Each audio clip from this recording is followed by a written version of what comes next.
박효석 빨간 아재의 검찰의 사건 조작을 고발하는 발표문을 한번 듣고 여러분들의 토론을 그렇게 들어보도록 하겠습니다. 네. 박효석 시사 크리에이터를 소개해 드립니다. 네, 안녕하십니까. 소개받은 박효석입니다. 이 간담회 기획안이 계속 업데이트가 되는 과정에서 제 이름이 발제자로 어느 순간 기재가 돼서 깜짝 놀랐습니다. 법학자도 계시고 또 법조인 출신 의원님들도 계시고 이 자리에서 제가 발제를 감히 하는 게 맞는가 뭐 이런 생각도 했는데 아마도 그동안 이제 이 관련 공판을 꾸준히 지켜봤으니 네가 법정에서 목격한 보고 들은 내용을 그대로 이야기해 주렴 뭐 이런 취지로 이해를 했습니다. 그래서 저는 뭐 지금 현직 기자도 아니고 일반 시민의 시각으로 법정에서 직접 보고 들은 것 있는 그대로 여러분들께 소개를 해드리는 것으로 제 발제를 준비를 했습니다. 자료를 PPT 자료로 준비를 했는데 PPT가 없고 지금 대신 자료집에는 나와 있으니까요. 자료집을 참고해 주시면 좋을 것 같고요. 첫 페이지에 있는 누군가가 한 말을 인용을 해놨습니다. 여러분이 만약 기소를 당해 법정에서 상당히 법률적으로 숙련된 검사를 만나서 몇 년 동안 재판을 받고 결국 대법원에 가서 무죄를 받았다고 하더라도 여러분의 인생이 절단납니다. 라는 이야기를 누군가 했었죠. 윤석열 현 대통령의 말이었습니다. 그래서 결국의 결론은 함부로 기소하지 말아야 한다라고 귀결이 됐는데 지금 함부로 기소하고 있는지 한번 살펴보겠습니다. 다음 페이지 보시면 이재명 대표가 현재 5차례 기소가 됐고요. 사건은 7개 사건, 그리고 2개 사건이 병합이 돼서 재판은 4건으로 진행이 되고 있습니다. 모두 지난 대통령 선거 이후에 기소가 됐습니다.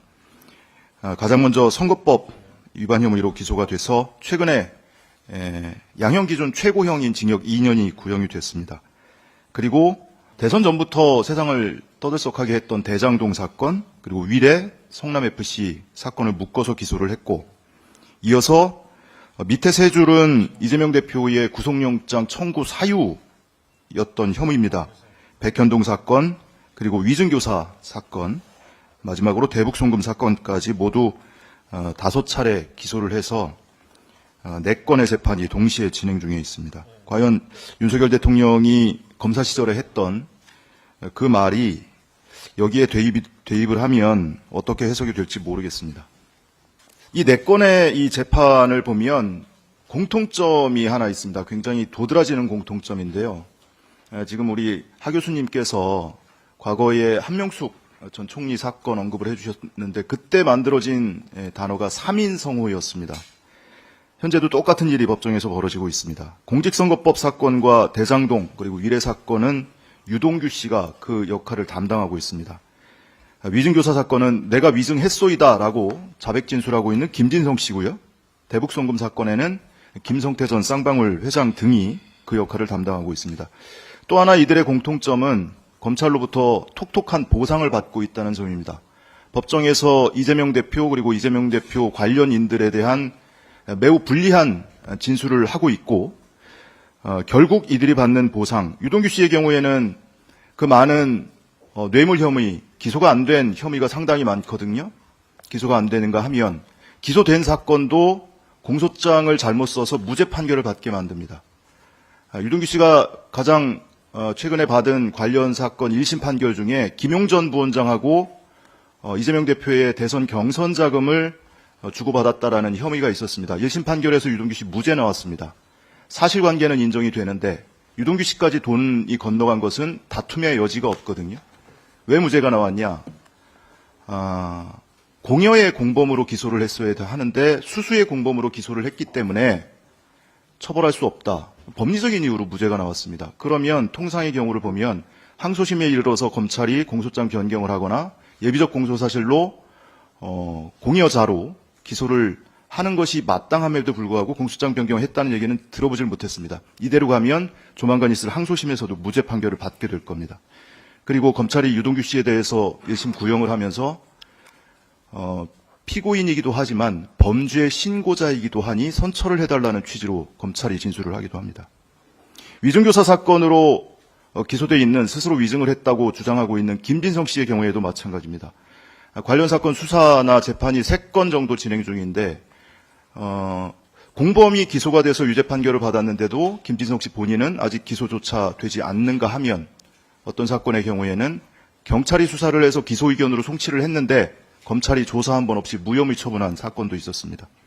대북송금 사건 김성태 씨의 경우에도 마찬가지죠. 국가보안법 위반 혐의라든지 주가 조작, 시세 조종 혐의라든지 이런 거는 제대로 수사가 진행되거나 기소되지 않거든요.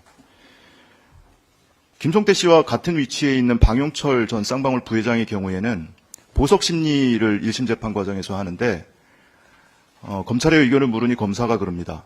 우리가 의견서는 기각을 해달라고 의견서를 냈는데 오늘 보니 많이 아픈 것 같더라. 검찰 조사 과정에서도 가슴 통증을 호소해서 조사가 중단된 적이 있었다. 그러니 이 의견도 참작해달라, 풀어달라는 얘기죠. 그런 편의들을 이들이 공통적으로 받고 있습니다. 지금부터 선거법 사건과 위증교사 사건을 중심으로 법정에서 제가 직접 봤던 장면 몇 가지 좀 소개를 해드리겠습니다.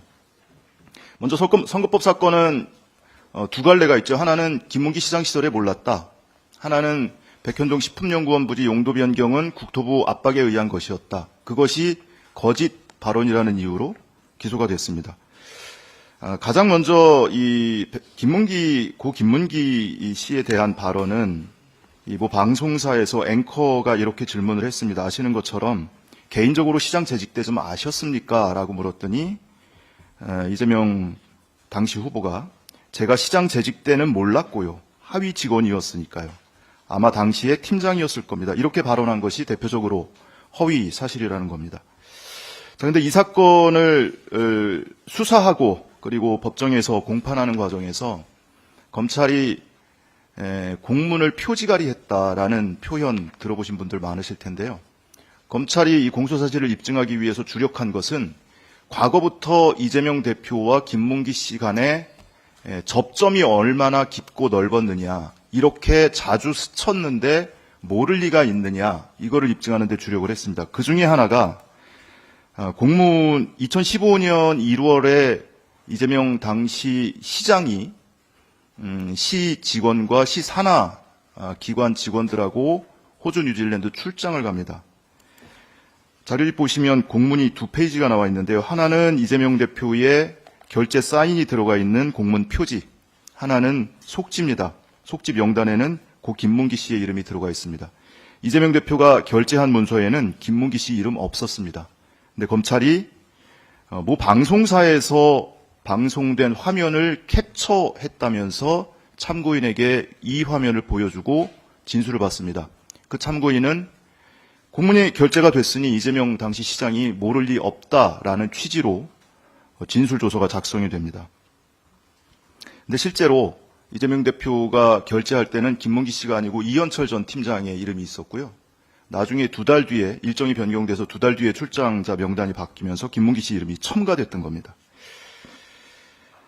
그 참고인은 법정에 출석을 해서 검사의 신문에도 그렇고 변호인의 신문에도 별도로 보고하지 않았다, 변경된 명단을. 이런 취지로 진술을 했습니다. 근데 검찰이 계속 추궁을 하죠, 법정에서도.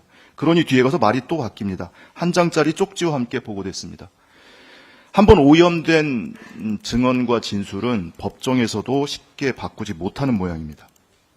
또 하나의 사진을 보여드릴 텐데요. 이재명 당시 변호사입니다. 그리고 김용, 그리고 고 김문기 씨 3명이 앉아있는 사진을 검찰이 증거로 제출했다고 합니다. 이 장면만 보면 매우 밀접한 관계가 있다고 오해를 할 법하죠. 다음 페이지에 전체 사진 보시면요. 실제로는 8명이 이렇게 토론석에 앉아 있습니다. 더더구나 이 자리는 2009년에 세미나 자리였습니다. 아마 지금 이 테이블 배치하고 비슷한 것 같은데요.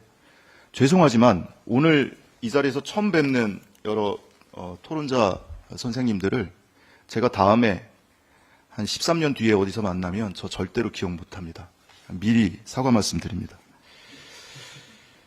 그리고 두 번째, 백현동 식품연구원 부지 용도 변경 국토부 압박에 의한 것이었다라는 발언. 대표적으로 이런 발언이 있습니다. 반영해야 한다. 이렇게 의무 조항을 만들어 놨습니다. 이걸 가지고 만약에 안 해주면 직무유기 이런 걸 문제 삼겠다고 협박을 해서 라는 발언이 있었습니다. 다음 페이지에 당시 실제 이 국정감사장에서의 이재명 당시 도지사의 발언 전문입니다. 자료집에는 좀 까만 글씨로 보일 것이고요. PPT 자료에 보시면 빨간색 글씨로 색깔이 입혀져 있는 발언 대목이 있는데 전체 발언 중에 저 빨간색 부분만 검찰이 발췌해서 공소장에 기재를 해놨습니다. 주어 서술어가 바뀌고요. 전체 맥락이 왜곡됩니다. 이재명 대표는 당시에 백현동 식품연구원부지 용도 변경이 이루어지기까지의 전 과정을 시간순으로 설명을 한 것이었습니다. 그런데 중간중간 문장을 자르고 단어를 잘라서 인과관계가 달라지고 맥락이 전혀 다른 해석이 되게끔 공소장에 기재를 해놨습니다. 그러면은 국토부의 압박이 실제로 없었는가 한번 보겠습니다. 국토부의 공문 중에 하나를 캡처를 해놨습니다.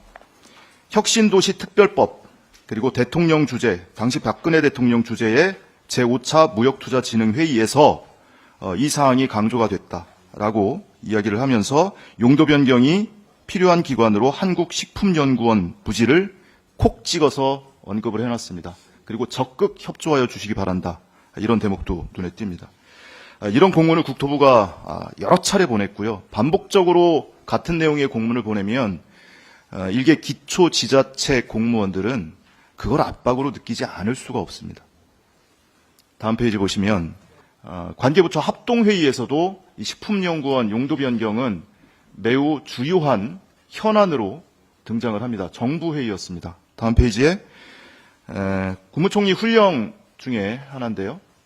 해마다 이런 훈령을 만들어서 지자체와 정부 부처에 시달합니다.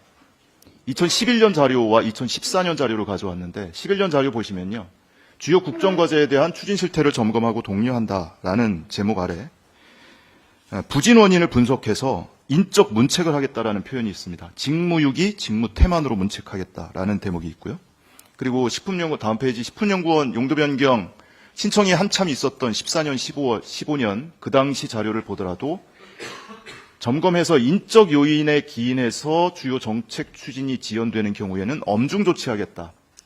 직무태만이나 무사한 일 등으로 인적 문책하겠다라는 국무총리 훈령이 시달됐고 실제 법정에서 관련 공무원들의 증언은 이런 공문이 내려오면 직원들 사이에 회람이 되고 주의하게 된다 이런 증언을 한 바도 있습니다. 다음 페이지는 이 법정에서 있었던 증인 중에 한 명의 증언인데요. 전성남시 교육문화국장의 법정 증언입니다. 공무원을 문책할 수 있다고 들었습니다. 직접 듣기도 하고 결제 과정에서도 서로 얘기했습니다. 잘못하면 공무원들만 다친다고 했습니다. 전체 공무원들이 심리적 압박을 느끼고 있었습니다. 실제로 압박을 느끼고 있었다는 겁니다. 이런 증언도 있고요. 다음 페이지 증언을 보시면 또 다른 사람의 증언입니다. 실제로 문책당할 것을 우려했다. 언제 들이닥칠지 모르니까요. 감사기관, 사정기관, 심지어 지방재정교부금 등 이 재정적 불이익도 가능합니다. 직무유기나 문책당할 수 있다고 이재명 당시 시장에게 직보했습니다. 라는 증인도 있습니다. 그러면 직무유기 이런 것이라는 표현이 어떻게 허위사실이 될 수 있는지 이해가 잘 되지 않습니다. 법리적인 쟁점은 법학자나 법조인 출신 이 토론자들께서 계시기 때문에 제가 감히 언급하는 것은 조심스럽습니다만은 한두 가지만 좀 말씀을 드리겠습니다. 다음 페이지 보시면 선거법 사건의 이 당선 목적 허위사실 공표죄에는 구성 요건이 몇 가지가 있습니다. 후보자의 배우자, 직계 존비속, 형제 자매, 후보자의 직계 가족에 관련된 발언, 그 발언 중에는 출생지, 가족관계, 신분, 직업, 경력, 재산, 그리고 행위, 소속단체 등에 대한 허위사실을 공표할 경우에 의율하도록 하고 있습니다. 김문기를 시장 시절에 잘 몰랐다라는 표현이 이 중에 어디에 해당이 되는 건지 모르겠습니다. 그런 지적이 끝도 없이 나오니까 검찰이 공소장을 변경하죠. 교유 행위를 부정했다. 그래서 행위를 억지로 끼워 넣습니다. 또 하나 백현동 사건의 경우에는 지금 보시면은 이 발언의 대상이 후보자의 직계 가족에 관한 허위사실 공표일 경우에 의유를 하도록 되어 있거든요. 근데 백현동 식품연구원 부지 용도 변경 협박을 한 주체는 누구라고 했나요? 국토부가 협박을 했다고 했습니다. 국토부가 직계 가족입니까? 전혀 무관한 제3자입니다. 그리고 이 식품연구원 용도 변경과 관련한 발언은 그 발언의 장소가 국정감사장이었고 이재명 당시 도지사의 신분은 증인이었습니다. 국회 증언감정법이 적용이 되죠. 이 법에서 정한 처벌을 받는 외에 어떠한 불이익한 처벌도 받지 않는다.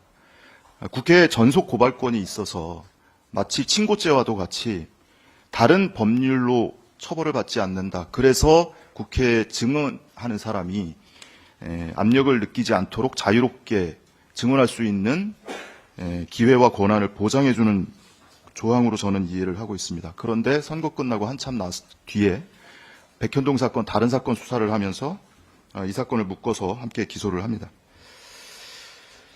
자, 다음 이재명 대표 구속영장을 기각을 하면서 세 개의 범죄 사실에 대한 구속영장을 기각하면서 그 영장 전담 판사가 첫머리에 이렇게 써놨습니다. 위증교사 혐의는 소명되는 것으로 보인다.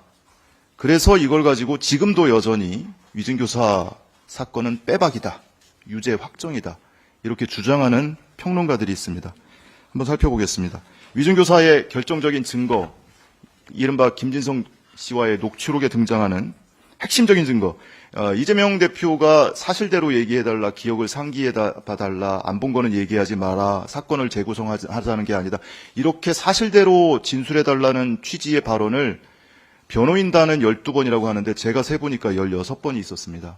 그거는 변론으로 하고 유죄 증거라고 주장하는 핵심적인 대목 두 가지만 살펴보겠습니다. 김진성 씨가 제가 거기에 맞춰서라고 발언한 대목, 또 하나 이재명 대표가 들었다고 해주면 되지 뭐 라고 발언한 대목을 가지고 유죄 증거라고 주장합니다. 실제 녹취록 중에 해당 대목을 보겠습니다. 이재명 대표가 16년 전에 있었던 2002년의 검사 사칭 사건에 관한 기억을 되살려 봐달라고 하면서 2018년에 통화를 한 내용입니다. 기억이 잘 안 난다고 하니 변론요지서, 2002년에 변론요지서를 보내주겠다고 합니다. 그때 우리 주장이었으니까 이걸 보고 한번 기억을 되살려 봐달라, 이런 취지죠. 다음 페이지 보시면 김진성 씨 이렇게 화답합니다. 그걸 보면 제가 더 기억이 잘 날 것 같습니다. 하고 보내주죠. 그리고 나서 다음 페이지 보면 김진성 씨가 이렇게 발언합니다. 보내주시면 제가 거기에 맞춰서 오해 사기에 충분한 발언입니다. 그래서 그런지 이재명 대표가 바로 뒤에 이렇게 이야기를 합니다. 김 비서관이 안 본 거, 그런 얘기는 할 필요 없는 거고 기억이나 좀 상기해 봐주시면 좋을 것 같아요. 오해할까 봐 이런 얘기를 덧붙이죠. 다음 페이지 보시면 더더구나 실제 녹취 파일을 들어보면 김진성 씨가 보내주시면 제가 거기에 맞춰서라고 말을 얼버무립니다. 제가 10번 이상 들어봤는데 그 다음 발언은 무슨 단어인지 안 들립니다. 그런데 검찰은 공소장에 제가 거기에 맞춰서 뭐 해야죠 라며 피고인의 요구에 맞춰서 허위 증언을 해주겠다는 의사를 피력하였다. 검찰의 귀는 쏘머진지 모르겠습니다. 다음 페이지 보시면 실제로 KBS하고 전화한 사람이 누구예요? 그 사건의 이 맥락 또는 이 전체 2002년도부터의 사건 내용을 제가 소개해드릴 시간은 안 될 것 같아서 이해를 하실 거라고 믿고 이 대목만 전해드리는데요. KBS하고 김병량 전 성남시장하고 협의를 했는데 협의한 당사자가 누구냐라고 물으니 그 다음 페이지에 김진성 씨가 누군가 연결이 됐을 것 같은데 그게 누군지는 모르겠다. 아무튼 선거 때문에 굉장히 좀 민감한 상황이었다. 이게 해명이 됐어야 할 상황이 필요했던 것이다. 그 분위기를 이 변론요지서에 잘 쓰셨더라. 이렇게 얘기를 합니다. 다음 페이지 보면 이재명 대표가 그런 얘기를 들었다고 해주면 되지 뭐. 이거를 가장 핵심적인 유죄 증거로 삼고 있거든요. 보수 언론의 평론가들이. 그런데 이재명 대표의 전체 발언 대화 맥락을 보시면요. 당시에 KBS와 김병량 전 시장 간에 고소 취소 약속이 있었다라는 확신을 갖고 있습니다. 실제로 당사자가 법정에서 그렇게 증언을 했으니까요. 그래서 그걸 모를 리 없는 고소 대리인이기도 했던 김진성 씨에게 당시 상황을 묻습니다. 약속 있었냐? 모른다고 합니다. 약속이 있었던 걸 모르니 그러면 최측근 중에 한 명으로서 협의했던 과정은 보지 않았느냐? 협의했던 건 분명히 맞다고 합니다. 그런데 내가 누구한테 들었는지 기억이 나질 않는다. 누가 협의 대상자였는지 기억이 나질 않는다. 그러면 들었다고 해주면 되지. 이런 맥락이었거든요. 전체 맥락을 보면 전혀 다른 의미가 됩니다. 근데 이 미증교사 사건에 검찰이 감춘 또 하나의 녹음 파일이 있었습니다. 검찰이 증거 목록을 제출을 하죠. 그걸 보고 증거 열람 등사를 하게 되는데 목록에도 빠져 있고요. 그 이전 단계인 사건 수사 기록에도 빠져 있습니다. 그 파일을 변호인단이 나중에 갖고 있지 않느냐, 내달라라고 얘기를 해서 거꾸로 변호인이 증거조사 때 공개하지 못하고 마지막 결심 공판 때에 이르러서 변론 시간을 줄여서 공개한 녹음 파일이 하나 있었습니다. 축약을 해놨는데요. 이재명 대표와 통화한 이후에 김진석 씨가 법정에 증인으로 출석하기 전에 변호인과 통화한 녹음 파일 중에 이런 발언을 합니다. 당시에 KBS하고 협의를 하고 있었다. KBS 측에서 요청이 왔다. 고 김병량 전 시장이 내게 말해줬다. 직접 들었다는 거죠. 그 다음 대목은 제가 강조를 해놨는데 주범으로 몰자까지는 표현을 안 했다. 설명을 안 들으시면 저거 교사한 거네 이렇게 이해를 하실 수도 있는데요. 무슨 얘기냐? 이재명 대표 입장에서는 누명을 썼다. 그 발언한 것이 허위사실이라고 기소가 됐던 거거든요. 근데 그 누명을 썼다라는 발언을 입증하기 위해서는 KBS와 김병량 전 시장 간의 협의를 통해서 이재명 대표를 주범으로 몰자는 약속을 했다. 이 발언을 누군가 증언해 준다면 가장 도움이 됐을 겁니다. 그런데 정작 김진성 씨는 그 발언은 내가 들은 바 없다. 실제 그렇게 표현한 적 없다라고 얘기하고 실제 법정에서 증언을 하면서도 그런 표현은 하지 않았다라고 본인의 기억과 상충되는 내용은 부인을 합니다. 위증을 교사받고 위증을 하겠다라고 수락한 사람의 태도가 아니죠. 이런 발언이 이어지고요. 좀 축약하고 넘어가겠습니다. 뒷페이지 보시면 실제 김진성 씨의 법정 증언 내용입니다. 김병량의 성품상 그런 취지는 아니었다. 본인의 기억에 반하는 내용은 정확하게 부인을 하고 있습니다. 이재명 대표는 당시에 김병량 전 시장과 KBS 측 간에 고소 취하 약속이 있었다고 알고 있었습니다. 왜? 그 당사자인 KBS 최철호 전 PD가 2002년 법정에서 그렇게 증언을 했기 때문입니다. 소취하를 얻기 위해 회사가 노력을 했고 제가 듣기로 시장이 약속을 해줬다고 들었습니다. 다음 페이지. 저희 담당국장이 시장을 만났고 시장이 그런 약속을 했다는 것을 들었습니다. 라고 증언을 했기 때문입니다. 죄송한데 제가 시간을 너무 많이 쓰고 있는 것 같은데요. 몇 분 정도? 5분? 네, 알겠습니다. 5분 내로 마치겠습니다. 다음 페이지로 넘어가겠습니다. 네, 그 다음 페이지. 이 선거법 위증교사 사건 외에도 이재명 대표 재판이 한 두세 건 더 진행 중이기 때문에 그 법정에서 목격한 진술 조작 또는 진술 왜곡 사례를 한두 가지만 소개를 해드리겠습니다. 유동규 씨가 이재명 대표의 대장동 위례 사건 공판에 지금 증인으로 출석해서 증언을 하고 있는데요. 최근에 유동규 씨가 자주 드나들던 단골 술집 업주가 법정에 증인으로 출석한 바 있습니다. 이분은 법정에 증인으로 출석하기 전에 검찰 수사관에게 자필로 진술서를 써줬습니다. 그런데 그 진술서의 내용이 본인이 쓰지도 않는 표현, 본인이 발언하지도 않는 내용이 기재되어 있다고 합니다. 왜? 검찰이 그렇게 쓰라고 해서. 이 자필 진술서는 5개 항목 목차가 있습니다. 그 목차 검찰이 불러준 대로 목차를 정했고요. 유동규 씨가 본인 가게에 2010년부터 방문했다. 정진상 전 실장, 김용 전 부원장은 11년부터 방문했다라고 진술이 돼 있는데 법정에서는 나는 그런 사실 기억하지 못한다. 검찰 수사관이 유동규가 이렇게 진술하더라. 그러니 너도 이렇게 써라. 라고 해서 그렇게 작성을 했다는 겁니다. 2014년 이재명 시장 재선 무렵에 정진상, 김용, 유동규가 주 2, 3회 방문했다라는 대목 역시 마찬가지입니다. 나는 지방선거가 언제 있었는지도 모른다. 얼마나 자주 왔는지 횟수가 기억 안 난다고 하니 그게 중요하다가 하다며 진술을 하라고 해서 한두 번인가 두세 번인가 얼버무렸더니 진술서에는 두세 번이라고 기재가 됐다. 술값은 항상 유동규가 결제를 했다. 현금으로 결제했다라고 기재가 돼 있는데 결제 수단은 명확히 기억하지 못한다고 증언합니다. 전혀 다른 본인의 기억과 전혀 다른 자필 진술서가 만들어집니다. 검사가 작성한 피신조서나 참고인 진술조서가 아닙니다. 이 증인이 자필로 작성한 진술서였습니다. 왜 그러면은 이와 같이 검찰 요구에 맞춰서 진술서를 썼느냐? 캐물었겠죠. 다음 페이지 보시면 그 이유가 나옵니다. 검찰 수사관 두세 명이 가게로 찾아왔다고 합니다. 그런데 이 사람의 검찰 출석 진술조서를 보면 내가 운영하는 가게는 유흥주점이다. 손님들이 원하면 아가씨를 불러서 접대하게 한다. 불법 영업입니다. 유흥주점 아닙니다. 업종이. 왜 자백 진술을 이렇게 진술서에 써놨냐? 검찰 수사관이 가게에 왔을 때 이거는 별개의 문제니까 문제 삼지 않겠다라면서 자필 진술서를 쓰라고 했답니다. 세간에 쓰는 말로 봐줄게, 눈 감아줄게, 쓰라는 대로 써. 이거였죠. 다음 페이지 넘어가겠습니다. 관련 사건 증인 중에 또 한 명인데요. 유동규 씨 단골 술집 마담 2013년에 유동규 씨가 자주 드나들던 술집 마담과 남욱 씨와의 카톡 문자 내용이 공개된 바가 있습니다.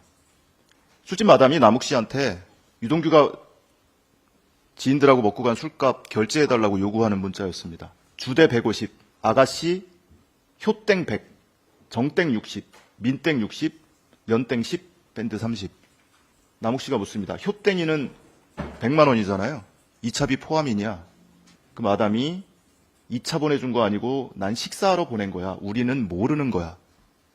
남욱 씨가 성남 실세들 맞아 네 눈에 유본 정 실장 김의원, 의원도 아니고 위원이라고 했습니다. 마담이 맞아 크 시장 측근들이 확실해. 이 문자 메시지를 근거로 유동규 씨가 정진상 실장, 김용 의원과 술을 마신 거라고 검찰은 공소사실에 기재를 해놨습니다. 다음 페이지 보시면 이 마담이 법정에 증인으로 출석해서 진술을 합니다. 그 당시 이름도 모르고 얼굴도 모르고 직책도 전혀 몰랐다. 검찰이 사진을 보여주면서 남욱이 맞다고 했다. 이 사람 정진상, 이 사람 김용이야 라고 했으니 맞지? 그래서 그냥 그렇다고 진술한 것이다. 문자 메시지는 내가 누군지도 모르는데 남욱이 실장님, 위원님이라고 표현해서 그냥 그렇다고 맞장구 친 거다. 방 안에서 성남시장 얘기와 시 추진하는 사업 이야기하는 걸 들었다라고 진술조서에 작성이 돼 있는데 실제로는 그런 얘기 들은 적이 없다. 검사님이 먼저 얘기해서 조서에 그렇게 기재가 됐다는 겁니다. 더 이상 어떻게 진술을 왜곡하고 사건을 조작할 수가 있는지 모르겠습니다. 지금 소개해드린 몇 가지의 이 파편적인 사례는 누구나 시간 내서 법원에 가면 방청할 수 있는 방청석에 앉아서 시민의 입장으로 지켜본 내용이 이 정도입니다. 그러면 제가 직접 확인하지 못한 일반인들은 알 수 없는 왜곡과 조작 사례는 이거보다 훨씬 많을 겁니다. 이상 마치겠습니다. 네, 발제자께서 직접 방청을 하시고 물론 제한된 자료들이지만 검찰이 어떻게 일부만 발췌하거나 조작 왜곡해서 기소했는지에 관한 생생한 발표를 들었습니다. 어제 토론회에서 발표자가 발표하고 7분의 토론이 있었는데 6분까지는 공감하는 토론이어서 제가 끝나고 나면 참 발제자 참 편하다. 반대 지적도 없고 다 공감하니 얼마나 편하냐라고 멘트를 준비하려고 했는데 7번째 토론자가 조금 달리 생각하는 질문을 했는데 이제 이런 겁니다. 우리가 지금 의원님들도 그렇고 어디 축사나 뭐 이런 데 보면 그 몇 가지 문장만 이렇게 이제 놓고 보면 그것만 검찰이 과연 그것만 보고 위증 교사를 하거나 뭐 이렇게 교사로 받겠느냐. 전체적으로 쫙 봐서 그러니까 이제 이런 겁니다. 검찰의 확증 편향도 문제지만 혹시 우리도 그렇지 않을까 하는 것을 점검해 봐야 된다. 이런 취지로 저는 이해를 했는데 혹시 전체를 다 들어보셨으니까 우리 발제자께서 그런 위험은 없는지 한번 말씀해 주시면 좋겠습니다. 그래서 아까 그 위중교사 사건의 그 녹취 파일 중에 가장 강력한 유죄를 입증하는 대목이다 하는 부분을 두 부분을 소개를 해드린 거예요. 여기서 그 한 30여 분 되는 통화 내용 중에 제가 세번이 16차례라고 말씀드렸잖아요. 이재명 대표가 사실대로 얘기해달라라는 취지의 그 대목은 지금 소개를 안 드렸습니다. 너무나 많은 대목이 있었는데 생략을 했고 오히려 그 녹음 파일 중에 가장 위험해 보이는 발언. 그게 이제 그 한 두세 가지 정도가 전부인데, 많이 양보를 해서 듣는 사람에 따라서 이렇게 들을 수도 있고 저렇게도 들을 수 있겠는걸? 그러면 그게 형사처벌 대상인가요?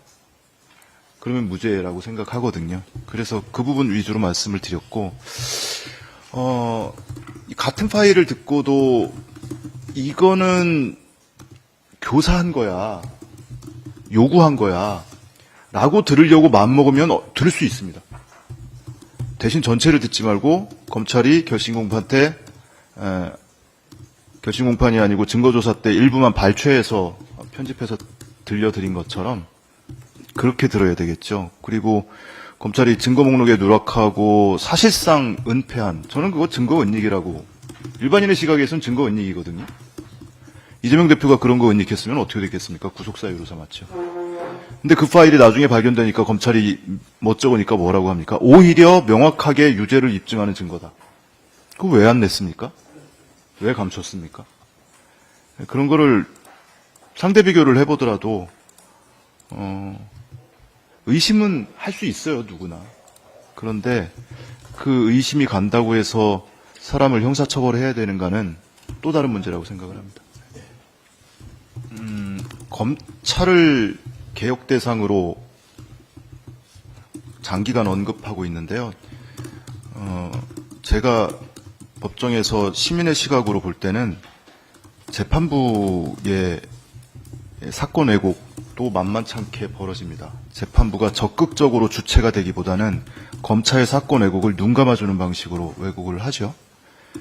대표적으로 법정에서는 검사가 제출한 유죄 증거도 있지만 무죄 증거 객관 의무가 있으니 무죄 증거도 제출해야 한다고 의무화돼 있긴 한데 그 형해화된 지 오래고요.